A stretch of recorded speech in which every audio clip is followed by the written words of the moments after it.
আজকে প্রথমেই সকাল 9টায় ছিল হচ্ছে ব্রিটেনের national security adviser Jonathan Powell এর সাথে মিটিং।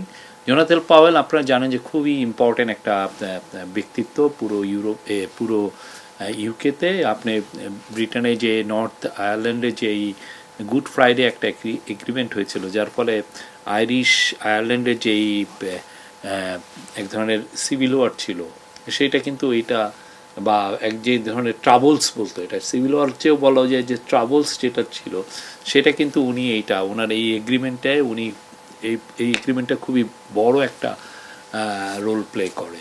তো এইখানে জোনাথন পাওয়েল খুবই ব্রিটিশ লেবার পার্টির মধ্যে তার যথেষ্ট সুনাম আছে এবং উনি এখন ন্যাশনাল সিকিউরিটি অ্যাডভাইজার। তার সাথে মূলত মানে আমাদের রোহিঙ্গা ক্রাইসিস একটা বড় ইস্যু, সেটা নিয়ে আলাপ হয়েছে। বাংলাদেশের ডেমোক্রেটিক ট্রানজিশন নিয়ে আলাপ হয়েছে।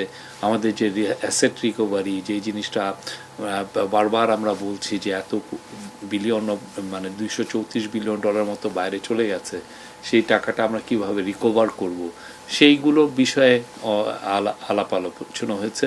তারপরে বাংলাদেশ এখন যে কনসেনসাস বিল্ডিং কমিশন যে কাজগুলো করছে, যে কনসেনসাস বিল্ডিংয়ের কাজ কিভাবে কাজগুলো হচ্ছে সেগুলো নিয়েও কথাবার্তা হয়েছে। এটা খুবই একটা ফলপ্রসূ মিটিং ছিল, খুবই সৌহার্দ্যপূর্ণ। এবং এই মিটিংয়ের আমরা এবং আরেকটা হচ্ছে যে পুরো এশিয়া জুড়ে যে মানে পিস অ্যান্ড রিজিওনাল স্ট্যাবিলিটি, এগুলো নিয়েও অনেক আলোচনা হয়। মানিটা চুরি হয় কিন্তু খুব দ্রুত, মানি চুরি হয়ে অনেক দেশে চলে যায়। এই টাকাটা আনাটা খুবই কষ্টসাধ্য। আপনারা যদি অন্যান্য দেশের এক্সপেরিয়েন্সগুলো দেখেন, ফিলিপিন্সের এক্সপেরিয়েন্স দেখেন, আফ্রিকার দেশগুলোর এক্সপেরিয়েন্স দেখেন, এটা খুবই কষ্টসাধ্য এবং অনেক সময় নেয়। তো সেই জন্যই তো আমরা চাচ্ছি যে খুব তাড়াতাড়ি একটা জায়গায় যেতে। সেই জন্যই দেখেন এই চিফ অ্যাডভাইজারের যে আজকে যে উনি যে আসার সময় উনি কিন্তু অ্যান্টি করাপশন কমিশনের যে চেয়ারম্যান ওনার সঙ্গী হয়েছেন। তারপরে বাংলাদেশ ব্যাংকের গভর্নর ওনার সাথে সফর সঙ্গী হয়েছেন। ওনারা এসে ওনাদের মতো করে অনেকগুলো মিটিং করছেন। আজকে যেমন চিফ অ্যাডভাইজার এই অ্যান্টি করাপশন কমিশনের চেয়ারম্যান এবং বাংলাদেশ ব্যাংকের গভর্নর ওনারা জয়েন্টলি এখানে মিটিং করেছেন ন্যাশনাল ক্রাইম এজেন্সির সাথে। ন্যাশনাল ক্রাইম এজেন্সি এগুলোর ক্ষেত্রে খুব ভালো, ওদের এক্সপার্টিস আছে। কিভাবে এই যে টাকাটা যে এসে পড়লো, এই টাকাটা কিভাবে ট্রেল ধরা যায়, আইডেন্টিফাই করা যায়, কোথায় যে ঠেকলো কিভাবে, বা এটার যদি কোনো অ্যাসেট এখানে থাকে সেটাকে কিভাবে অ্যাটাচ করে দেওয়া যায়, মানে জব্দ করা যায়। সেই জন্য অলরেডি কিন্তু ওরা 2টা মুভ নিয়েছে, ব্রিটিশ পত্রিকায় এসছে। তো তাদের সাথে একটা খুব ভালো রকমের ডিসকাশন হয়েছে। এবং সাথে যেটা হয়েছে যে ওদের অন্যান্য দেশগুলো কিভাবে টাকাগুলো ফেরত পেয়েছে, যতটুকুই তারা পাক না কেন, সেই বিষয়ে ওদের এক্সপিরিয়েন্সটা নিয়েও আজকে অনেকগুলো মিটিং, ওনারা দুজনই আজকে অনেকগুলো মিটিং করেছেন। তো রোহিঙ্গা ক্রাইসিসের আজকে যে ইয়েতে একটা বড় ইস্যু ছিল রোহিঙ্গা ক্রাইসিস। আপনি দেখেছেন যে আমরা চিফ অ্যাডভাইজার দায়িত্ব গ্রহণের পরের থেকেই অনেক বেশি ফোকাসটা হচ্ছে রোহিঙ্গা ক্রাইসিস যে করেই হোক এই ক্রাইসিসটা কিভাবে রিজলভ করে রোহিঙ্গাদের তাদের মাতৃভূমিতে ফেরত পাঠানো যায়, এবং এটা ডিগনিটির সাথে ভলান্টারিলি এই কাজটা করতে হবে। তো সেই কাজটা করার জন্য আজকে এই আলাপগুলো হয়েছে। আমরা আমাদের চিফ অ্যাডভাইজারের অনুরোধে ইউনাইটেড নেশন, জাতিসংঘ এই সেপ্টেম্বরের 30 তারিখে একটা বড় কনফারেন্স করছে রোহিঙ্গা বিষয়ক। ওইখানে পৃথিবীর 170টার মতো দেশ অ্যাটেন্ড করবে। তার মধ্যে আমরা আশা করছি যে এখানে ব্রিটেনও একটা যেন বড় রোল প্লে করে। তো এই বিষয়ে আলোচনা হয়েছে।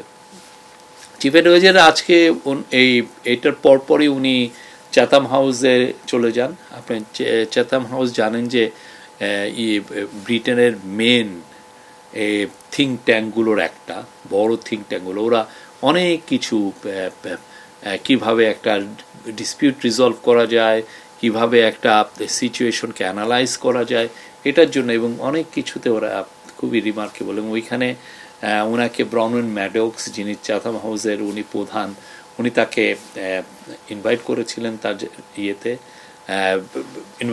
তার ইনভাইটেশনে উনি একটা 1-to-1 একটা লিখেছেন। তো উনি একটা টক্স দিয়েছেন, সেইখানে অনেকগুলো প্রশ্ন উনি একটা বড় প্রথমে একটা ওপেনিং স্টেটমেন্ট দেন, তারপরে অনেকগুলো কোশ্চেন নিয়েছেন, সেগুলোর উপরে কোশ্চেনের উনি রেসপন্ড করেন। এটা প্রায় 1 ঘন্টা 17 মিনিট ওইখানে ছিলেন এই অনুষ্ঠানটা। এই পুরো জিনিসটা এখন ইউটিউবে তারা দিয়ে দিয়েছে। আপনারা সবাইকে আমরা আমন্ত্রণ করি যে এই অনুরোধ করব যে এই ভিডিওটা যেন দেখেন। এই গত 10 মাসে এই গভর্নমেন্ট কি করলো, কোথায় আমরা আসলাম, কি পরিস্থিতিতে আমরা ছিলাম, এটার পুরো একটা বড় রকম, এবং কথা হচ্ছে যে কী কী চ্যালেঞ্জেস আমরা এখনও ফেস করছি। হ্যাঁ, আমাদের উদ্দেশ্য তো কি, যে এই ইন্টারিম গভর্নমেন্টের উদ্দেশ্য হচ্ছে একটা ডেমোক্রেসিতে ট্রানজিশন করা। আমরা একটা ট্রানজিশনাল একটা জায়গায় আছি, সেটাকে ইন্টারিম গভর্নমেন্ট, এই ইন্টারিম গভর্নমেন্ট কীভাবে একটা ইলেক্টেড গভর্নমেন্টের কাছে পাওয়ার হ্যান্ড ওভার করবে এবং তার আগে কী ধরনের রিফর্ম করবে, সেই বিষয়ে উনি কথা বলেছেন। বিশেষ করে আমাদের যে ম্যান্ডেট, যে রিফর্ম, ট্রায়াল এবং ইলেকশন, এই তিনটা তো আমাদের ম্যান্ডেট। এই তিনটা ম্যান্ডেটে উনি কী কী কাজগুলো করছেন, খুবই আমি বলবো যে কোনো বাংলাদেশের যে কোনো নাগরিক যারা ইংরেজি ভালো বুঝেন এটা শোনা উচিত। খুবই সুন্দর একটা ইন্টারভিউ ছিল ওনার। ওইখানে আর একটা বিষয় হচ্ছে যে ওই টক্সের আগে চাতাম হাউজে যারা রিসার্চার, এরা 3জন ওনার সাথে প্রায় আধা ঘন্টা ওনার ইন্টারভিউ নিয়েছেন, সেখানে উনি অনেক কথা বলেছেন। আর এরপরে আমরা এসে পড়লাম, এখানে এসে লাঞ্চ করে তারপরে আবার চিফ অ্যাডভাইজার চলে গিয়েছিলেন হাউস অফ লর্ডসে। হাউস অফ এটা হচ্ছে ওয়েস্টমিনিস্টারে, ব্রিটিশ পার্লামেন্টে। ওদের তো দ্বিকক্ষ বিশিষ্ট ওদের পার্লামেন্ট, একটা হচ্ছে হাউস অফ কমন্স আর একটা হচ্ছে হাউস অফ লর্ডস। এই লর্ডসটা আমরা যেহেতু বাংলাদেশের পার্টিগুলো চিন্তা করছে যে বাংলাদেশের দ্বিকক্ষ বিশিষ্ট পার্লামেন্ট চালু করতে, অনেকে এটা এগ্রি করেছেন যে না, বাংলাদেশেও একটা, আমরা আগে তো ইউনিক্যামেরাল ছিলাম, মানে এক কক্ষ বিশিষ্ট ছিলাম, তা আমরা কিভাবে এখন দ্বিকক্ষ বিশিষ্ট পার্লামেন্টের কাজগুলো কি কি, সেটা উনি কিন্তু একদম অনেকক্ষণ ধরে হাউস অফ লর্ডস কীভাবে কাজ করে, অপারেট করে, উনি কিন্তু নিবিড়ভাবে দেখলেন। হ্যাঁ, প্রায় 1 ঘন্টা ওইখানে ছিলেন। এই উনি ওরা কীভাবে ডিবেটগুলো করে, ওদের একটা ইন্টারনেটের একটা অফকমের একটা ইস্যু নিয়ে ওদের ওইখানে ডিবেট হচ্ছিল। উনি একদম ভিতরে বিশিষ্টজন যারা গেস্ট আছে সেখানে বসে অনেকক্ষণ ধরে এটা দেখলেন। এটা একটা আমাদের জন্য একটা বড় এক্সপিরিয়েন্স ছিল। আমরা তো অলওয়েজ পার্লামেন্টে, যেটা মেন পার্লামেন্ট, কমন্সের আমরা ডিবেটগুলো দেখি, কখনো কিন্তু লর্ডসের ডিবেটগুলো হয় কীভাবে, যেখানে পিয়ার্সরা, ব্যারোনেসরা যেখানে ডিবেট করেন, যেই মানে সমাজের এলিট শ্রেণীরা, সেই জায়গাটা উনি একদম নিজ চোখে দেখেন। কারণ এই জিনিসটা আসলে বাংলাদেশের পলিটিক্যাল পার্টিগুলোরও এটা আরও দেখা উচিত, যে অন্যান্য দেশে দ্বিকক্ষ বিশিষ্ট যা দেশেই পার্লামেন্ট আছে তার মানে আপার হাউসটা আসলে কিভাবে অপারেট করে। আমাদের নেইবার ইন্ডিয়াতে রাজ্যসভা আছে, রাজ্যসভাটা অনেকে ফলো করেন, তো আমরা এটা সব দেশে, কিন্তু সমস্ত পৃথিবীতে এই দ্বিকক্ষ বিশিষ্ট পার্লামেন্টের মূল কনসেপ্টটাই এসছে হচ্ছে হাউস অফ লর্ডস থেকে, মানে এই ব্রিটিশ পার্লামেন্ট থেকে, যে হাউস অফ লর্ডস হলো আপার হাউস, ওইখানে এটা কিভাবে হয় এটা উনি দেখলেন। আর ওইখানে একটা ইম্পর্টেন্ট মিটিং ছিল হচ্ছে জোনাথন রেনল্ডস হচ্ছে ইউকের স্টেট সেক্রেটারি অফ স্টেট। উনি ট্রেড এগুলো, ইনভেস্টমেন্ট এগুলো ইস্যু দেখেন, এবং উনি বাংলাদেশে কয়েকবার ভিজিটও করেছেন।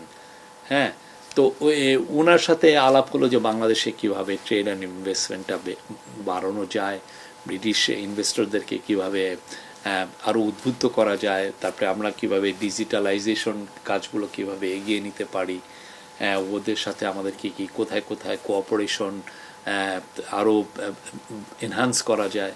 তো এই আলাপগুলো ওনার সাথে হয়েছে, ওনার সাথেও একটা ফ্রুটফুল আলোচনা হয়েছে। এখন একটু পরে চিফ অ্যাডভাইজার ওইখান থেকে আমরা যখন ফিরে আসলাম, এখন একটু পরে উনি বিশ্রাম নিয়ে চিফ অ্যাডভাইজার চলে যাবেন হচ্ছে কিং চার্লস, ওনাকে একটা ডিনারে, ওই যে কিং চার্লস হারমোনি অ্যাওয়ার্ড, এই উপলক্ষে ওনাকে ডিনারে ইনভাইট করেছেন, উনি ওইখানে ইনভাইটেড গেস্ট। সেখানে আজকের মতো। আর কালকে আমরা বলবো যে কালকেও খুব ইম্পর্টেন্ট একটা দিন, কালকে বেশ কিছু মিটিং আছে। তারপরে কালকে যেই জন্য আমাদের মূলত আসা, সেটা হচ্ছে যে কিং চার্লস হারমোনি অ্যাওয়ার্ড, সেটা কালকে ওনাকে দেওয়া হবে। ওইটার একটা অনুষ্ঠান, সেই অনুষ্ঠানটা আমরা দেখছি যে কিভাবে বাংলাদেশের মানুষকে খুব এটা লাইভ করা যাবে কি যাবে না এগুলো আমরা দেখছি।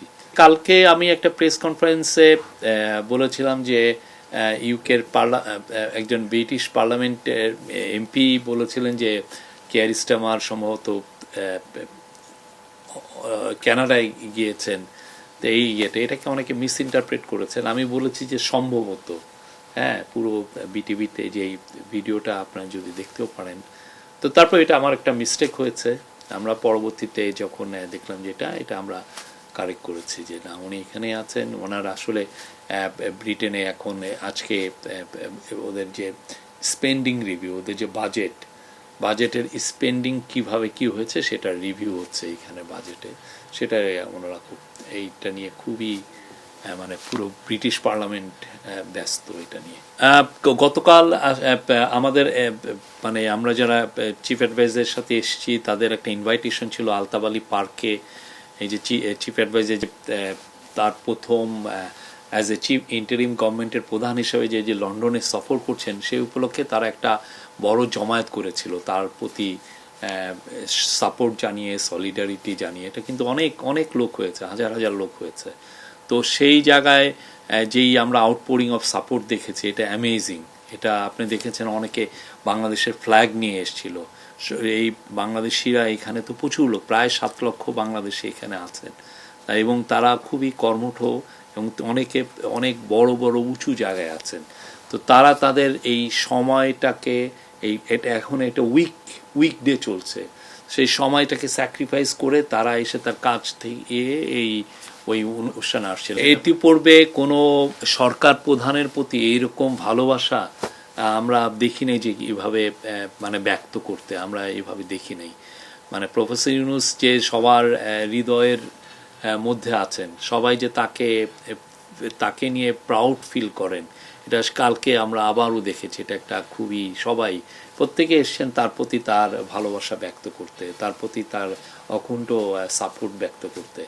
প্রফেসর ইউনূস তরফে আমরা তাদের সবাইকে মানে থ্যাঙ্কস জানাই। এটা একটা খুবই অ্যামেজিং একটা সমাবেশ ছিল।